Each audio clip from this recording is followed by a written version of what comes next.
complex. And I just have some notes about what has happened with encrypted phone networks in Europe.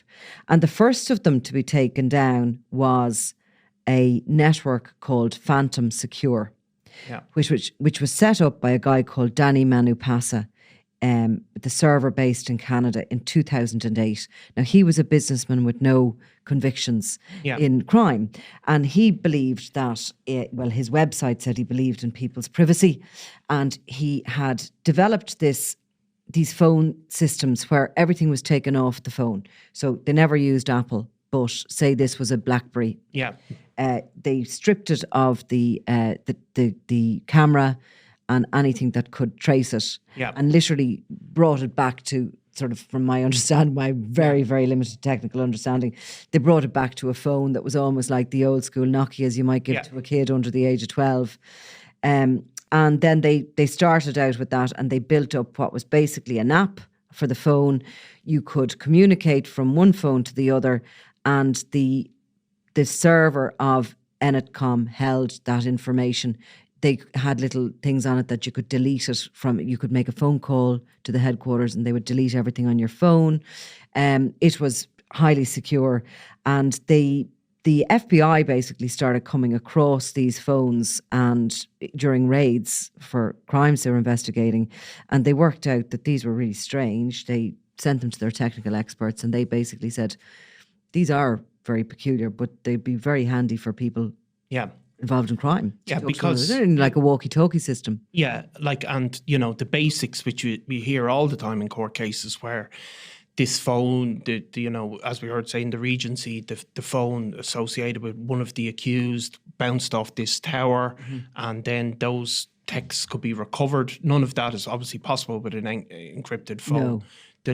What goes, it's on a totally different network and there's just no record of it. So you can see the obvious benefits for. And you can see when they start coming in there, and that was in 2008, he set that up. So by the time they started kind of getting, word got out within criminal networks that these were really handy. I think by the time the FBI actually raided them, there was 20,000 of them all over the world. Now, when they did raid this Phantom Secure thing, they discovered a number of things. One was that they were already on to the next generation. They were creating the next generation. And there was an individual involved in working on that who went to work for the FBI. And that was the beginning of ANOM. Which is a much later hack, which only happened in the last, I think in 2021 it happened. And it was where the FBI had actually owned the network and went out into the field and sold it into criminal groupings. The Americans always have to go a step further than everyone else, don't they? They've got to do things bigger and better. They didn't actually hack it, they actually built it, they owned and let it run. Exactly. And sold it and physically sold it. So, I mean, you probably wouldn't be able to, I don't know, could you do that in this side of the world? Probably not with all the, but I mean, that was between themselves and the Australians, they did that. But we'll come back to that later.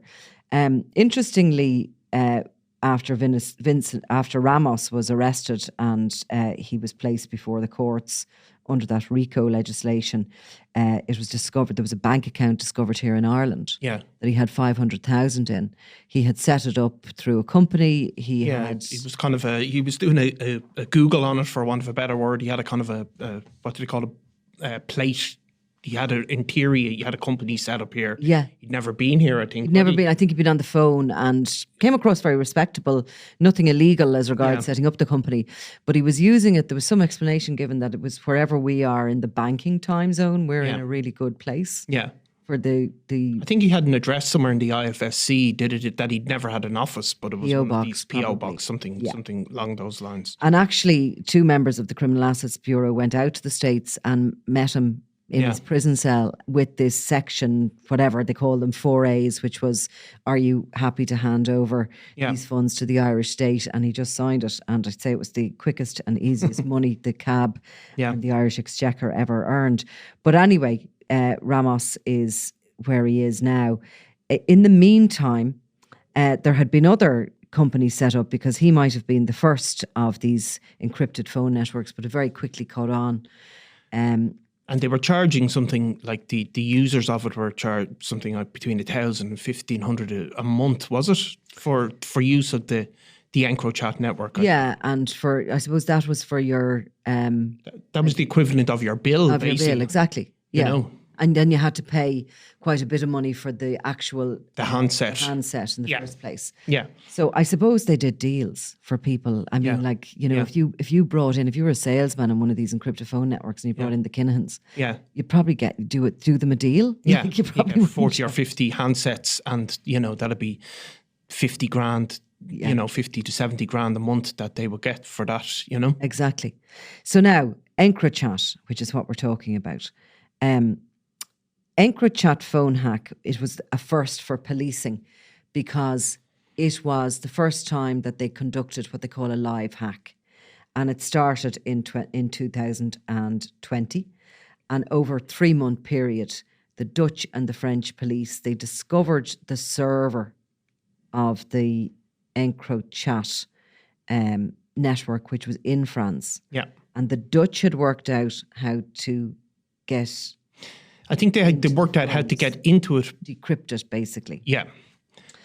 So, this was an extraordinary thing. Nobody knew what was happening whatsoever. The Encrochat phones had been widely distributed and sold among criminal networks in Belgium, in the Netherlands, in England, in Northern Ireland, and in France. And basically, over a 3-month period, they watched this sensational thing happening live, which was the criminal underworld talking to one another without using code, without bothering, because they were on these, what they believed were these bulletproof phones.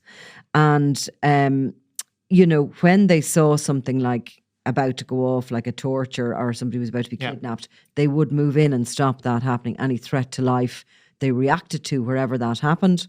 But they hoped that they weren't going to give themselves away. Yeah, I think they also even carried out drug busts, didn't they? Like, if these drugs are going to land, and the police would be there, and people would presume that they had some sort of human intelligence rather than hacked into the phones. I think they chose what they went for because they didn't want to alert anyone to the fact that they had this incredible window into the underworld. Yeah. So they did definitely choose what they intervened in, exactly.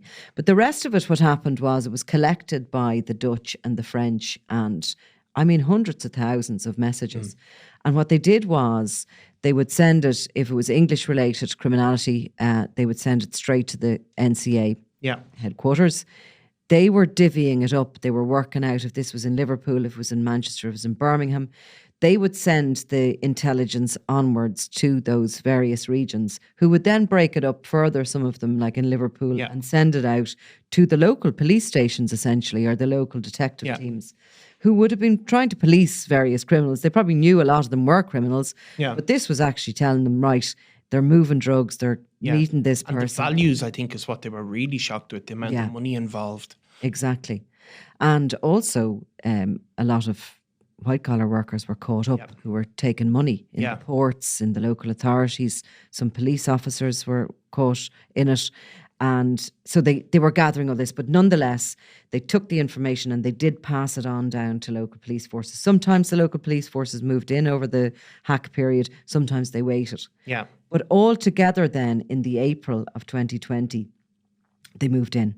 And it was at that point in the UK alone, and this was the early days, so the figures I'm going to give were the ones that happened immediately. Yeah. They had 746 suspects were arrested. Yeah, that was straight away. That was straight away. Yeah. The same day, the network, the Encrochat network itself, the company itself, realised it was being hacked. Yeah. And they sent out an SOS to all the phones telling all the individuals, all their customers, dump your phone. Yeah. There's a hack ongoing. And they realised that, of course, because of a case in the north of Ireland, which was the first one to come through. The leaky bucket that it is up there. Involving, because somebody was brought to court, and that was part of the evidence given against them in court, and that brought it to an end. Now, that person was actually from Connacht, the Connacht area, but he can't be named now because of a court order. And what happened? Was the prosecution gave the evidence? The prosecution sort of went to court, and obviously they had to say,